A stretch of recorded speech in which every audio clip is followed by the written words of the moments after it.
can go ahead and view that later on. All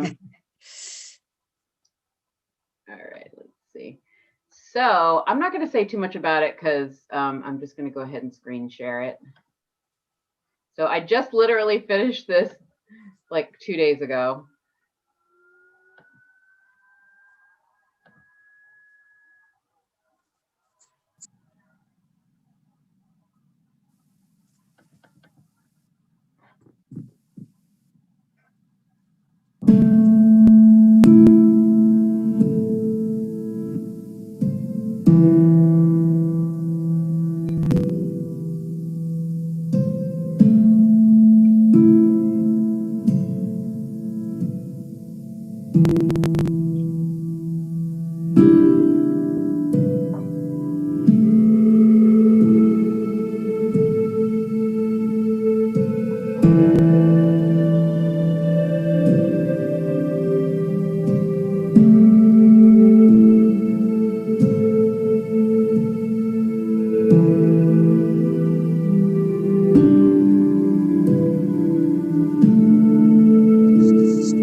So it was a little less scary. I didn't want to pick anything that would scare Nancy this week. So your ankles, the strength of your ankles and your feet is just, I'm so jealous. Thank you. It was beautiful, Kelly. Thank you for sharing. Thank you. Yeah, it's really interesting seeing the contrapuntal detail and, you know, of whole body versus obviously body parts and different points of view. Yeah, interesting composition. Yeah. I love the focus on the feet and the legs, and then you moved into the whole body. I loved the angles that you shot from this time up above into the whole studio, because your studio looks fabulous. I loved the transitions.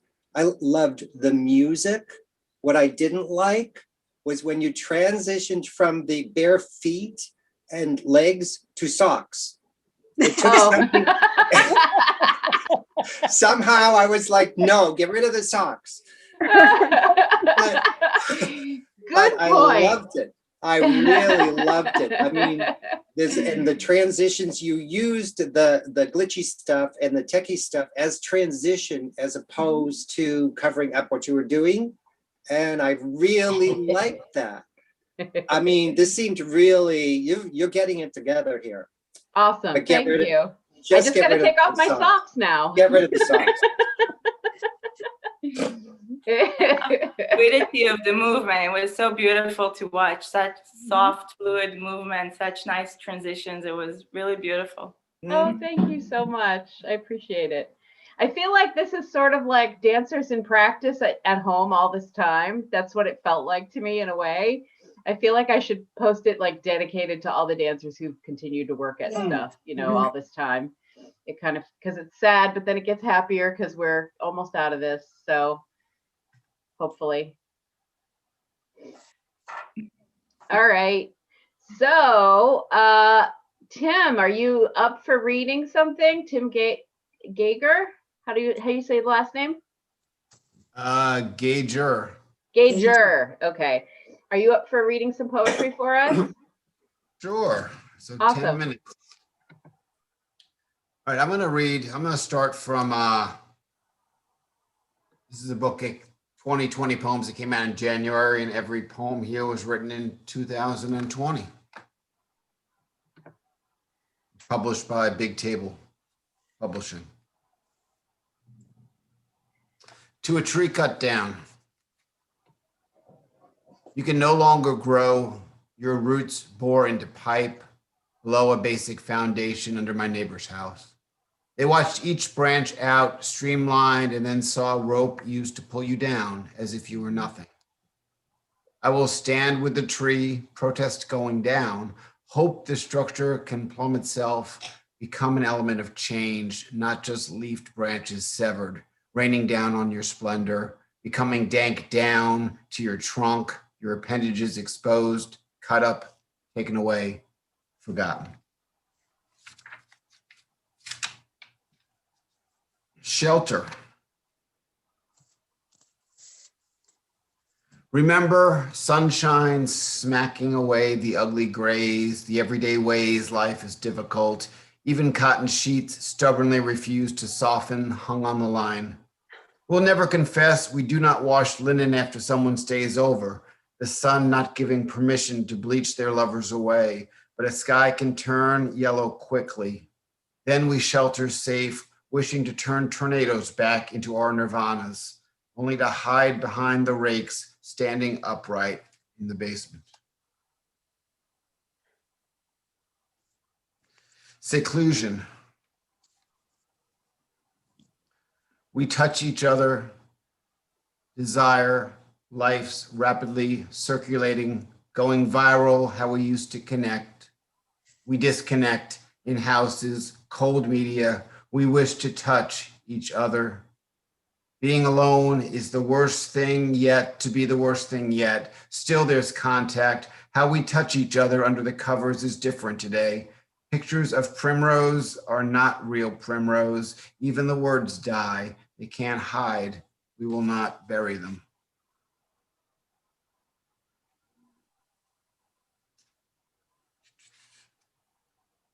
Sorry, I'm flipping. I wasn't expecting to go first. So November 2020, 1 year after watching I Wish I Was Here. The furnace speaks for where I am at today. I tell the man the flame only stays on a few seconds and then it's gone, like the sun. Nighttime falls fast, then we all disappear. It's the annual service needed. I recall going to church around a year or so ago, the priest not talking of falling into darkness, only toward the light, as that's where we all go. At that point, we all become tired, wanting to sleep forever. It's not like tryptophan, rather the late afternoon closing in, our eyelids not heavy, just feeling like warm blankets resting over our eyes. We must keep the covers on. Waking on Mount Greylock before sunrise. Yellow, orange, red, streaked words kiss our mouths have stars. The cold mountains tell us cope Look up, crisp skies, early breath evident, lips tonight become entangled. Seriatim composing discourse of shadowed trees, still are the evergreens. Ballet of surrender. Dancing to get up high on my toes, now point to each other. Hypothetical anonymity, high on my toes, no one is looking. Hypothetical anonymity, I kiss the ground I once fell on. No one is looking, now point to each other. No longer presumed difficult. Dancing, I am up. I kiss the ground I once fell on. No longer presumed punished. Pirouetting won't turn to bellicose. Feelings of uselessness, self-pity. I no longer presumed punished. I never felt I could be a ballerina. Feelings of uselessness, self-pity, turn to rejoicing in these basements. I never felt I could be a ballerina. Pirouetting can't turn to bellicose. Go rejoice in these basements. I kissed the ground I fell on. What you should do when attacked by bees.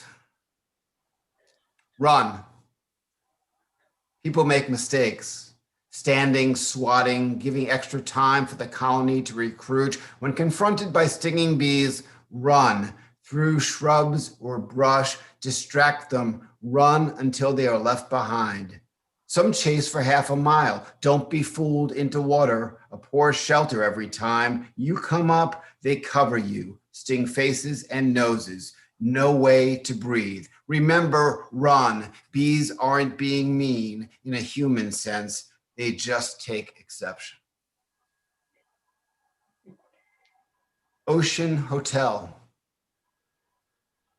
Outside a window, the ocean laps over rocks, laps over rocks, laps over rocks.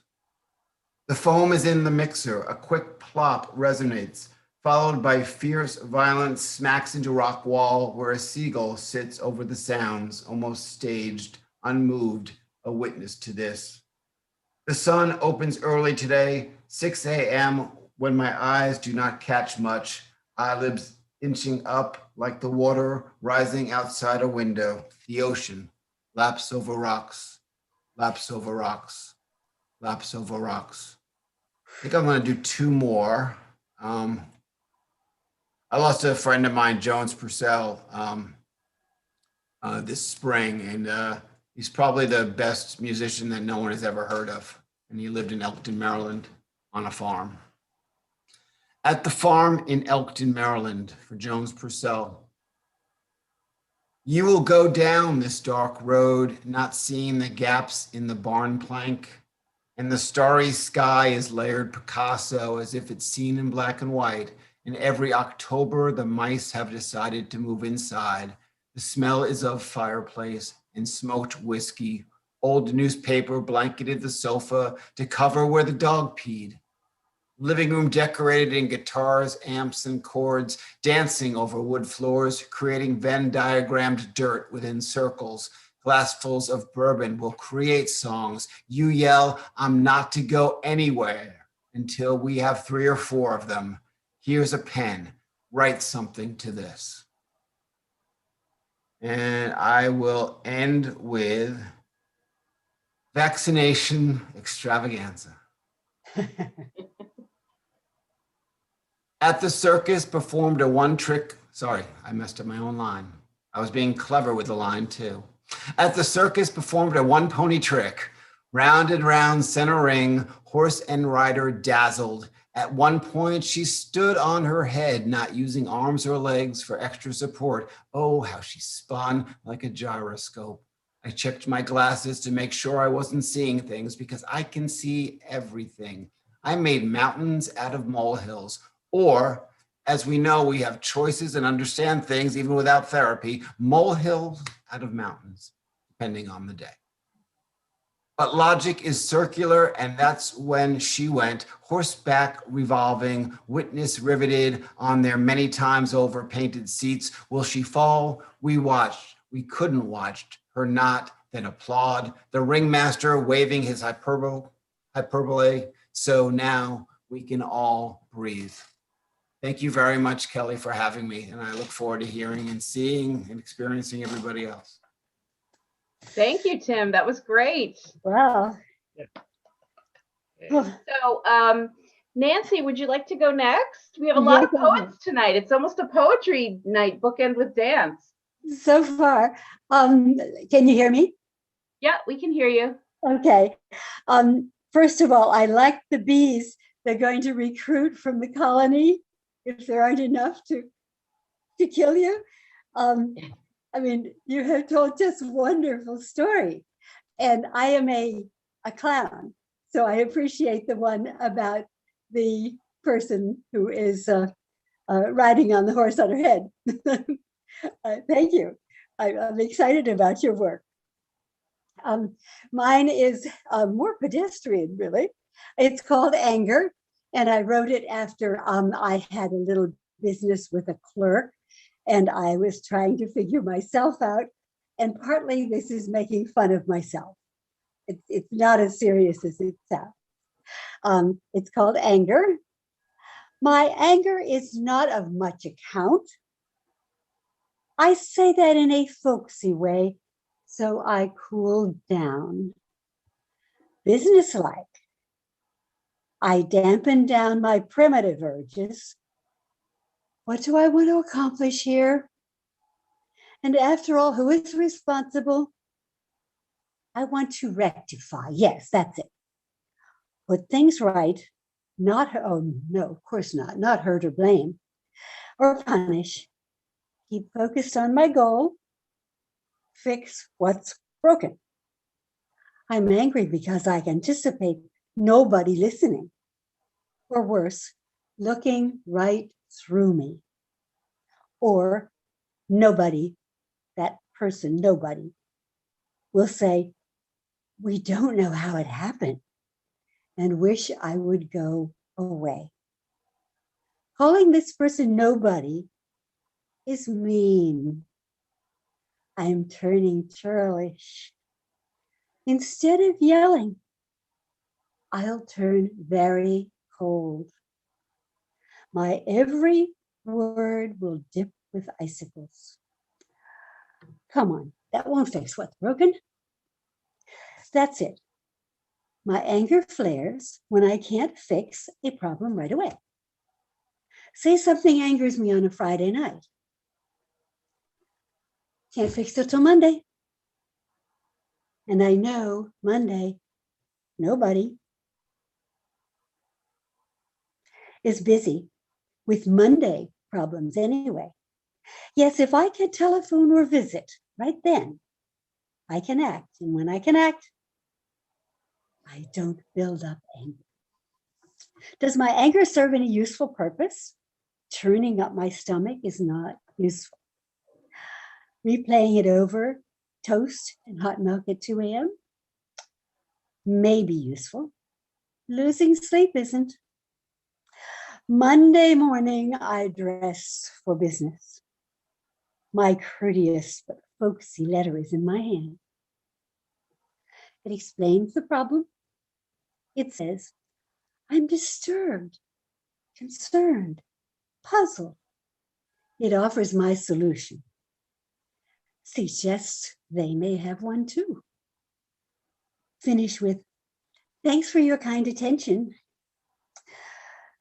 Courtesy works where anger would not have. Civilization is a big part of my life. I uphold it. Where do I put my anger?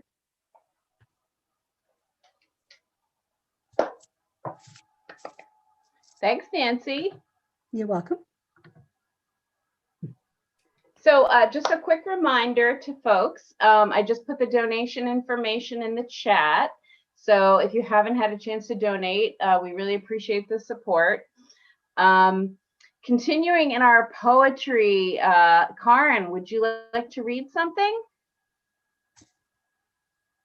Unmute yourself.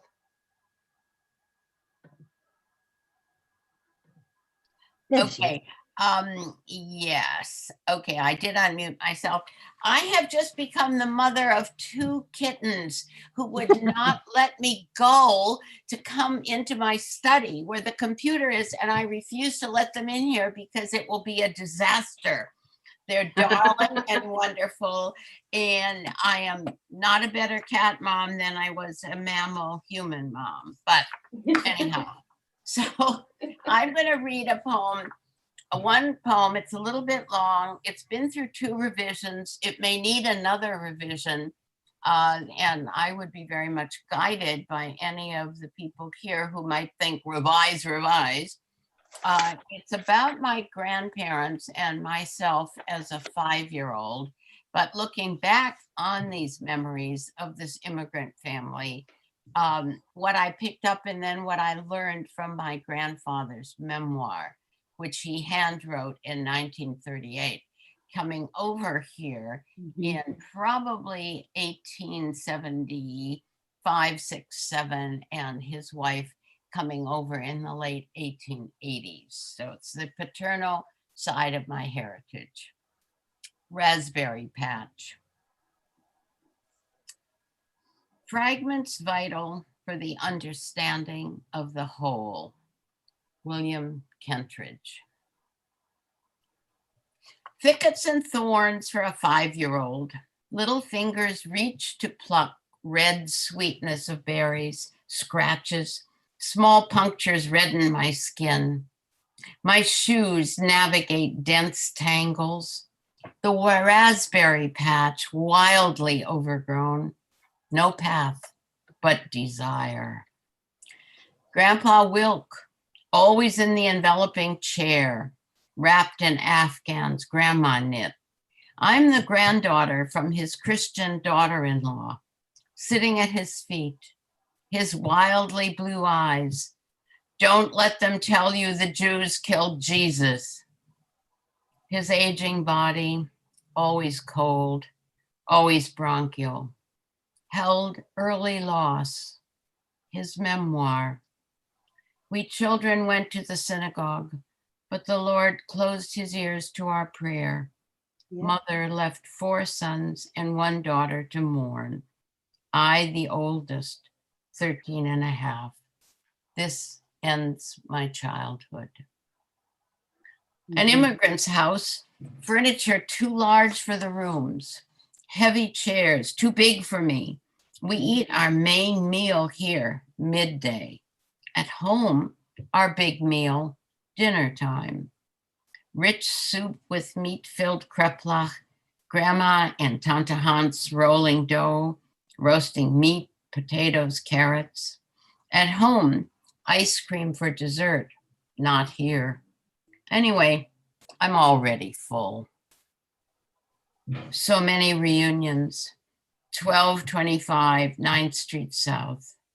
Gathering place for the Wilk family of Tilsit, cousins and siblings, close and distant from all the states of their exilic American homes.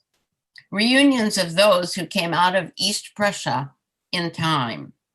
My memory of survivors' names, so many Harrys. Those who didn't. Rosa and Louis Wilk died Kazla Ruda, Lithuania, 1941. Leo Wilk died Riga Ghetto, Latvia, January 1942. Gertrude Wilk died September 1942. Ruth Wilk died October 1942, Treblinka, Poland. Harry Wilk died July 1944, Theresienstadt, Czechoslovakia. Too many relatives come to Fargo. Overwhelmed by adult multitudes, my tantrum exiled to the garden with a flower whose fuchsia blossoms on different strands. Wave a bit with breezy motions, fascinate me, motionless, absorbing their color and their hang. Flowers that bloom down, not up. staring at them calms me. Grandma Wilkes says, bleeding hearts. Treasure from Tilsit, a cloisonne teapot, inlaid flowers and bluebirds. Grandma calls the bluebird of happiness. My make-believe parties with that teapot. Their early days of marriage, a bride at 19, her older husband, his memoir. We lived like two doves in a nest. During that time, my beautiful dove was compelled to be alone. Is it a wonder she began to be nervous, began to worry about her relatives and friends left behind in Germany? Grandma suffered nervous prostration. I imagine her flinging herself on the floor, flat down, face out. His memoir. I should have known better to take an almost schoolgirl out of a foreign country and bring her where everything was foreign to her. We began to seek medical aid.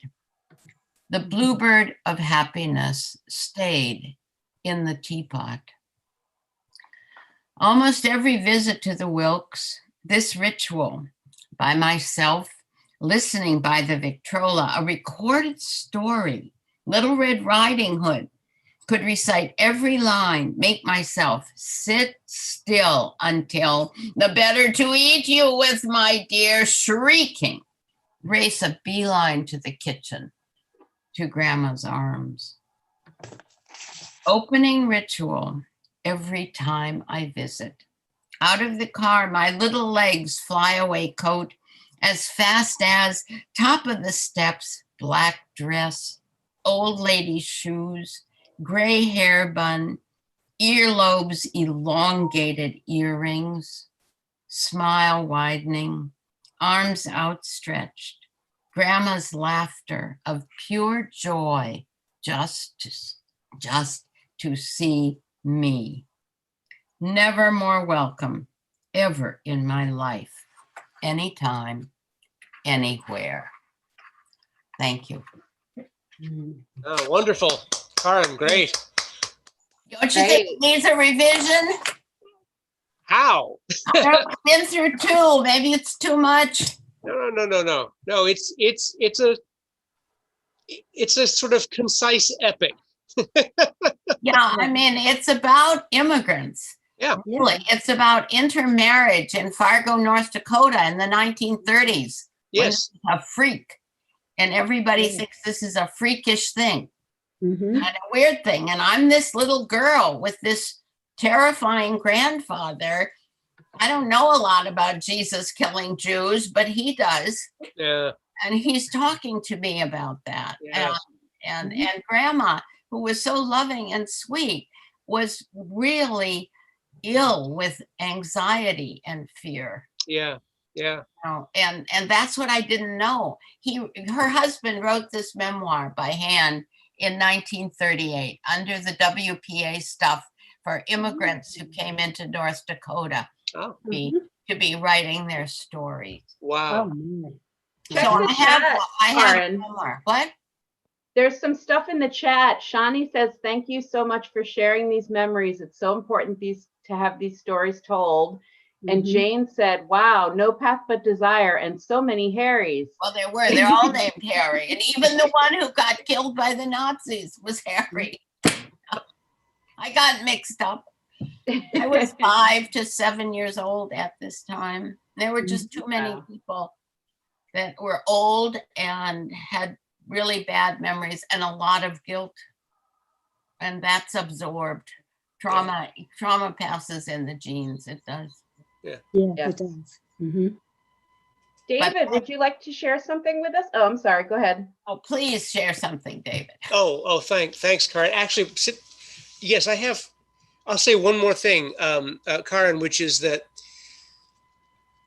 the way you've got it flowing right now, it's really, one thing that's really strong about it is that we begin with the raspberries, right? And then we spend some time on those memories, and then we get not at the beginning, not at the end, kind of in the middle, we get the litany of deaths, which retrospectively colors what we've just heard about childhood, and then prospectively colors what we've then come more to hear. Oh, So thank having it placed not exactly in the middle of the poem, but where it is, kind of radiates that power out in both directions. And I think that's pretty terrific. So Thank you. you're welcome. Thank You're you. welcome. Yeah.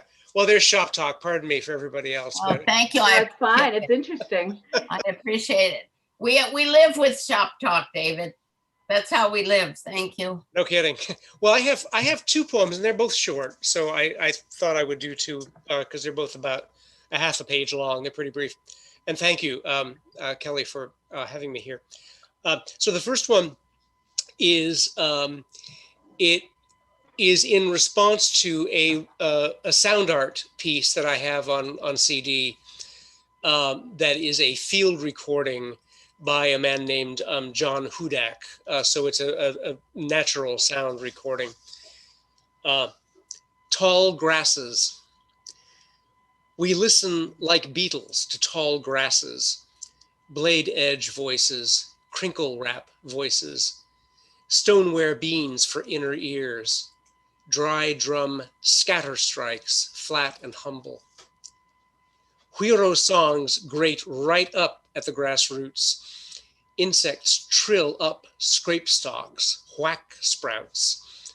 Clockless minutes when trickle wind blades, scatter seed pod thunder sheets. A motor clouts up behind the clack leaves. Motor, uninvited, pushy, phlegm motor. Oh, motor, we heard you the first time. A child with its same joke over and again, muscling at the lip of rubgrass, bird jab. So that's the first one. And the second, altogether different situation. This could have been true. My mother still destroys her Scrabble opponents, especially her husband in his fond retreat from the game table. True, to rise from her chair, she depends on our choreographed hands and a three-toed stick. But when she commands the board after dessert, deploys the Q, X, Z tiles, my father beams like a Klieg light as he again declines to stand up against the force of her vocabulary. His triumph on this imagined evening, where mind and brain still settle like lovers, is that she still plays. Thanks. Thanks, David. That was great. So I did want to include some dance tonight.